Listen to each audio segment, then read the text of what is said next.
Mr. John Silverhand, also known as the Mystic, was the enigmatic leader of the hit band Samurai. For those who follow the channel, you may recall I previously did a video on Johnny Silverhand, covering his background from Cyberpunk 2020. So, what is the difference between John Silverhand and Johnny Silverhand? John Silverhand is the older version of Johnny Silverhand from a different continuity to Cyberpunk 2020. Interestingly, Mike Pondsmith provided John Silverhand with greater narrative exposition than he did with Johnny Silverhand in Cyberpunk 2020 in the Fourth Corporate War. Could CDPR use this additional material in Cyberpunk 2077? It is certainly a possibility, as while the overall story from Cyber Generation would be nonsensical in Cyberpunk 2077, the additional depth to certain characters would be a boon for the narrative. This alternate version of Johnny Silverhand was possibly born as Robert John Linder, sometime in the 1980s, the son of an Apple computer programmer and studio guitarist working the San Francisco club scene. Linder's family is rumored to have been killed during the collapse. Records appear to indicate Robert joined the US Army in 2004, training as a cybergrunt soldier in the Special Operations branch. Now, it is assumed thanks to Johnny Silverhand's participation in the amnesty of 2009 that Linder either went AWOL from Nicaragua or was assumed missing in action early on in the war. But it is equally possible that the man known as Johnny Silverhand only assumed the identity and dog tags of Robert John Linder. He could have been someone else all along. Taking on the appellation of Johnny Silverhand after the trademark chrome cyberarm he adopted in 2005, Linder embarked on a successful career as a rocker boy. With his band, the Samurai,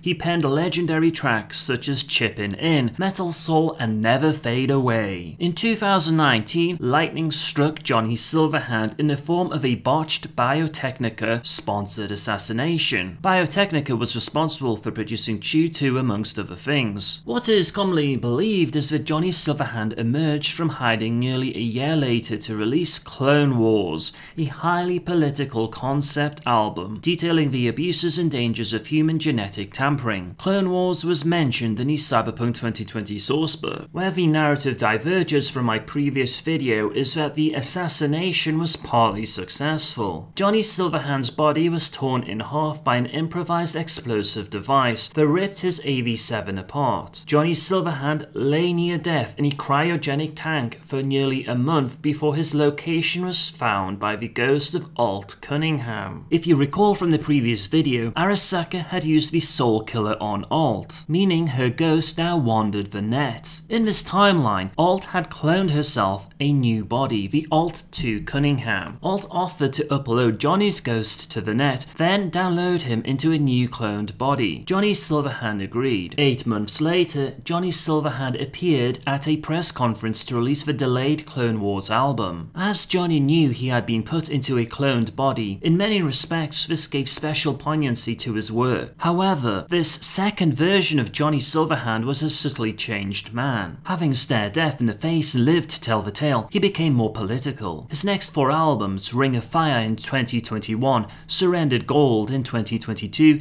Media Gods in 2023, and Street Armageddon in 2024, covered the gamut of the political spectrum. In this timeline, rather than being killed when attempting to save Alt Cunningham from Arasaka, in 2026, Johnny began working on a new album, Tomorrow's Child, which aimed to expose the government for its inhumane treatment of children infected by carbon death plague. In retaliation, the government had Silverhand assassinated. Once again, Alt Cunningham steps in and creates a clone from the frozen tissues and ghosts of the original Johnny Silverhand. Unfortunately, as it was the original Johnny, he had a 7-year memory gap. Alt this time told Johnny the truth, that he was a 3rd generation copy, and, if he so wishes, was practically immortal. This Johnny Silverhand called himself Mr. John Silverhand. In the recent Cyberpunk 27 gameplay demo, Johnny Silverhand is mentioned twice. On the radio in V's apartment, Stanley Media comments, "The man, the myth, Johnny Silverhand. All you gongs sitting in the afterlife, nursing that scotch,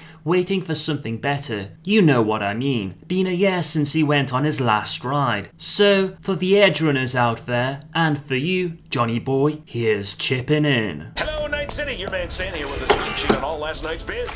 But first, remember the man, the myth, Johnny Silverhand. Been a year since he went on his last ride.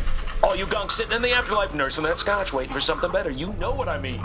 The reference to afterlife may be misinterpreted as Johnny being dead, but it is actually the name of a bar in Night City in Cyberpunk 2077, one where V rendezvous with Dexter Deshawn after retrieving the Flathead MTO D12. Likewise, as V's on her way to meet Jackie, a vendor mentions Johnny Silverhand's debut album, commenting that Silverhand's music has been downhill ever since. The prospective buyer replies, there could be some truth to that. While it is still unknown whether or not Johnny Silverhand is dead in Cyberpunk 2077, if CVPR decide to adopt the clone narrative, this would potentially open up a myriad of quest material. Mr. John Silverhand may indeed be ready to fight the good fight wherever his music is needed most. I'm Kazuliski, and I hope you found this succinct discussion on John Silverhand to be informative. If you are interested in additional Cyberpunk 2077 content, be sure to subscribe to the channel. Thank you for watching.